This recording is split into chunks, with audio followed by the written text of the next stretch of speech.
Hello everyone, welcome back to my channel. Today's video is going to be the 24 books I want to read in 2024. This year I'm prioritizing getting books off of my physical TBR. I saw that Sam Reads a Little had 3 categories with 8 books each, so I am using that method to choose my TBR as well, and I'm really happy with the list I have compiled.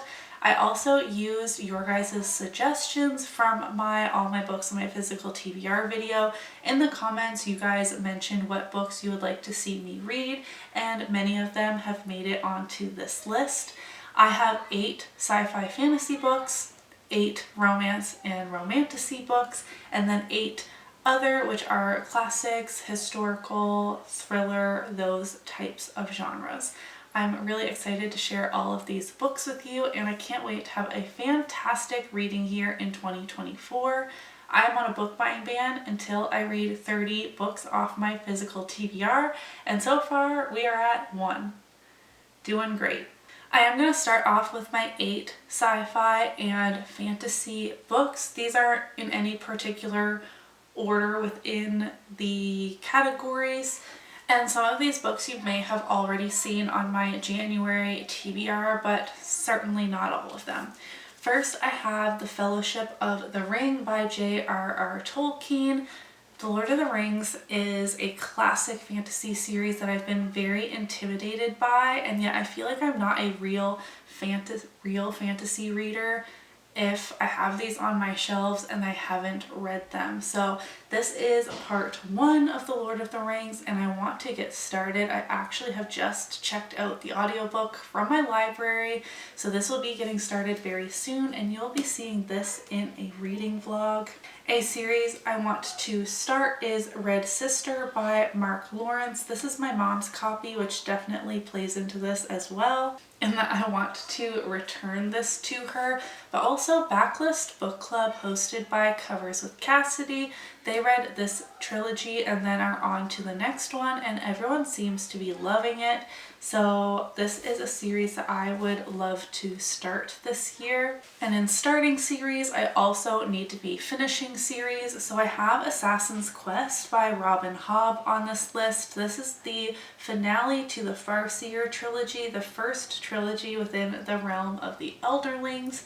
That feels like a mouthful. This is one of my priorities this winter, to read this ginormous book, and I think I'm going to love it. I'm just super intimidated by this finale because it's a bit more slow, more character driven, high fantasy, and these books are just so emotional. I feel like I need to be mentally and emotionally prepared before diving into this one.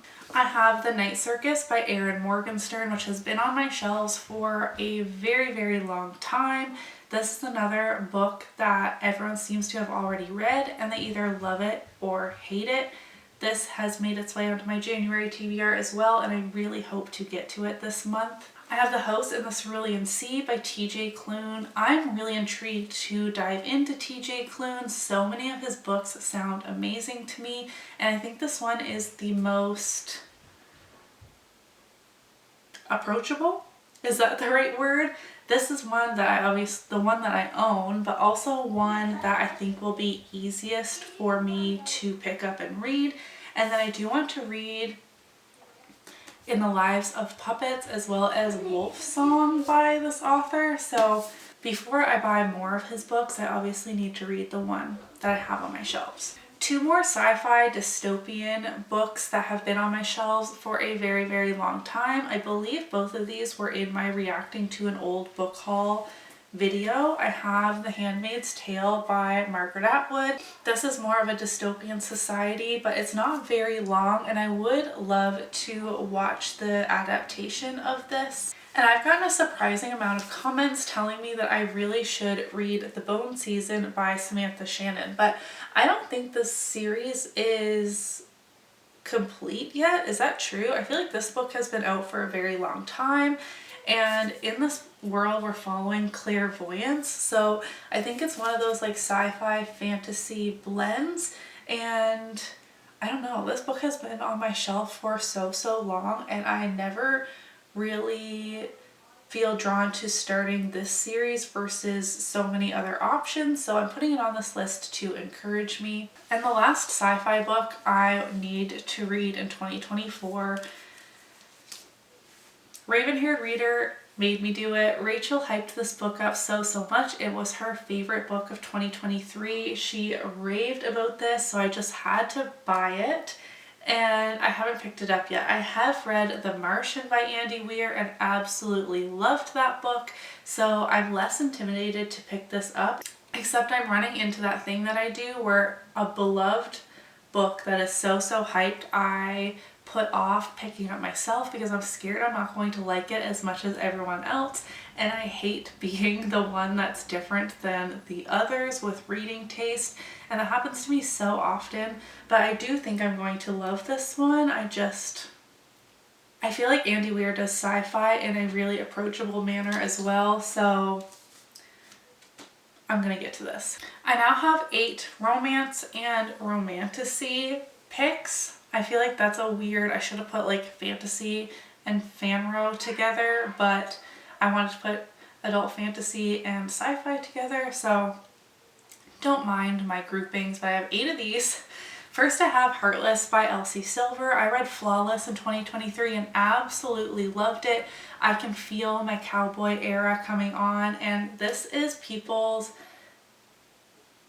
is it like the most beloved from the Chestnut Springs series, or this one and one other? I'm not really sure. I own 4 out of 5 of the books physically, and I've only read the first one, so this is a top priority for me. This is a single dad nanny trope, and everyone just loves Cade so much. I want to get to this like yesterday. I have never read a Mariana Zapata book, and the one on my shelves is Luna and the Lie, which I know is not one of her most popular ones, but this one is featuring a mechanic, and my husband is a mechanic, so I feel like this one is like the best option for me to start with. I don't know if that makes any sense. I know she writes slow burn romances, and this is a brick of a book, but I'm really looking forward to giving Mariana Zapata a try, and there's multiple other books on my list that I want to read by her, but I would like to start here. I was gifted The Remnant Chronicles for my birthday last year, and this is a really popular fantasy romance series that I want to get to. This is The Kiss of Deception, the first book. Let me know if you would like a reading vlog where I binge the trilogy, because I got the box set, so I have the whole trilogy available to me, and I want to do that more in 2024 of like binge reading a full series in a month, or like within a month's time span, because I think that would just be so much fun, and I can't remember a time besides when I was a child where I've ever done that. So this might be a good contender for that, because I think this is more on the YA side. I also have Outlander by Diana Gabaldon on here. I know there's a read-along going on. I'm not that committed to starting this ASAP, but my friend has read this and has really been enjoying the books, and again, I would love to watch the adaptation for this one. This one I didn't really know which category to put it in, because it's kind of historical fiction, kind of fantasy, kind of romance. I'm not sure where it's going to fall. I know that there's a like time traveling aspect. I don't know. This is a series that so many people have read and loved, and I've had this first book on my shelf for a really long time. I didn't want this list to be entirely like books that have been on my shelves for a really long time, because I feel like that's setting me up for failure. You would have seen that a little bit with the fantasies, that there were some newer things in there that I recently bought. We have 4 highly anticipated books of 2023 that I just did not read. First is Never by Jessa Hastings. This is a Peter Pan retelling, and this book has received a lot of criticism. I know this book is going to be receiving edits, but that's only going to be on like the ebook and further print editions. I don't know if I can like return this and get a new copy. I'm not sure. I'm trying to wait to go into this with a more open mind, and I also have a reading vlog planned for this. I'm filming a Peter Pan reading vlog and just picking up books here and there, and that was going and this was going to be included. I was so hyped for this book. I had it pre-ordered the second that I saw about it because this has its own Instagram account and the inspiration pictures were just so beautiful. I was really disappointed by a lot of the criticisms that I was seeing and was not expecting that from Jessa Hastings as an author. So I don't know. Divine Rivals by Rebecca Ross. Everyone has loved this book and I haven't picked it up yet. This is a YA fantasy romance and I think I'm going to love it too.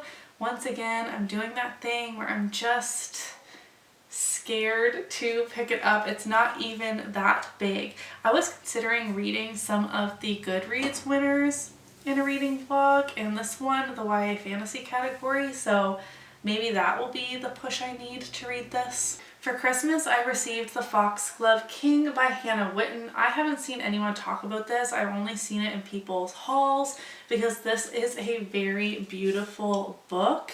And I do have one other book from Hannah Whitten on my shelves. I believe it's For the Wolf. But this is the start of a new fantasy romance series and I'm really looking forward to it. I don't know much about it at all. His eyes were on her. She wasn't sure how she could tell across so much space, but she knew with a pull in her gut and no hint of doubt that the Sun Prince was staring right at her. A gilded, gothic, romantic, new epic fantasy series. Sign me up. The last book in this category is Iron Flame by Rebecca Yarros. Of course I had this pre-ordered. Fourth Wing was my favorite book of 2023. I had so much fun reading it. I have been intimidated to pick this up because of the mixed reviews. Now more and more I am seeing people I trust had a really good time with this. Sam Reads a Little, Abby Salter, Covers with Cassidy, all three channels I absolutely love and trust their opinions. They had a good time reading this. I also love and trust people like Raven Haired Reader and my best friend Rebecca who read it and did not like it. So I just don't know where I'm going to fall. I want to wait and read this when I can like mentally let go of the negativity and the mixed reviews and not have them lingering in the back of my mind and trying to like pick apart why someone liked it, why someone didn't, which is kind of what I tend to do if there's mixed reviews. I like keep my eye out for what people weren't liking and it takes away from the reading experience. So I'm going to wait on this a little bit, wait until my excitement for it builds up. Maybe I need to reread Fourth Wing to like build up that excitement again before hopping into this. I'm not entirely sure. My last category, as I mentioned, I just called Other. There are classics, historical fiction, and thrillers in this list. And once again, in no particular order, there's a mix of books that have been on my shelves for a really long time, as well as books recommended to me by you guys. The classic on my list this year is Emily of New Moon. I cannot believe I haven't read this, as in the cover, it's from my grandpa. He always writes on the first page of a book. I don't know if you can see that. This was for my 11th birthday. I'm turning 30 this month. I'm sure I tried to read it when I was younger and I just never really got into it. The font on here looks like it was written on a typewriter or something, and I don't know if that kind of threw me off. I'm not sure. I have this book and the sequel, Emily Climbs, and I would love to actually read these classics by L.M. Montgomery, who is an Atlantic Canadian classic children's author. The Girl on the Train by Paula Hawkins has been on my shelves for years. This is another one I would love to watch the adaptation, and my mom tried to read this and DNF'd it because she hates an alcoholic, unreliable narrator. I'm not sure how I feel about that trope. There's been a few thrillers specifically with female characters like that, and I don't know if I'm going to love it, but I'm going to give it a try. I have The One by John Mars. This is a thriller in which you are paired with your soulmate genetically. Somehow they are pairing people together, but then you end up with like one woman is paired off with a serial killer, and Christina Lauren have a book out that's The Soulmate Equation, which has a similar premise. I thought it would be fun to maybe read both of those in a reading blog and like compare and contrast. Like one's a romance novel and one is a thriller with a similar starting point. I think that would be a lot of fun. I have The Alice Network by Kate Quinn. I feel like Kate Quinn is a beloved historical fiction author and I've never read anything by them. The Book Thief by Marcus Suzak feels like one of those forever, like lifetime TBR books. It's like one of those books that everyone should read. So many people have told me over the years I should pick this up. But again, I think this is going to be really hard hitting, and I'm just not mentally sound enough to have my heart broken so thoroughly by some of these books. You know what I mean? I have The Couple Next Door by Sherry Lapina. This book, like the physical book, I got secondhand and it's kind of gross. So, but it's really intriguing me, like the actual premise. So I'd like to just read it and then get rid of it. Unless it's an absolute favorite thriller, I typically don't keep thrillers. But I won't be keeping this even if it is a favorite because it's just kind of gross. This is a twisty roller coaster ride of lies, betrayal, and the secrets between husbands and wives. How far would you go if pushed past your limit? This is The Dream Daughter, which has fantasy elements. This is similar to Outlander in that I didn't quite know which category to put it in, but it's mostly a historical fiction, I believe.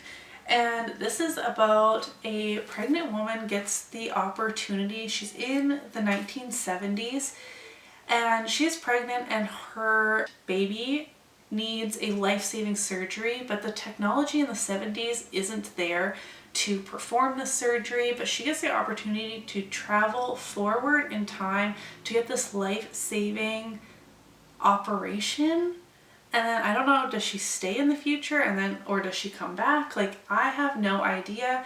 I've heard this is another one that is absolutely heartbreaking.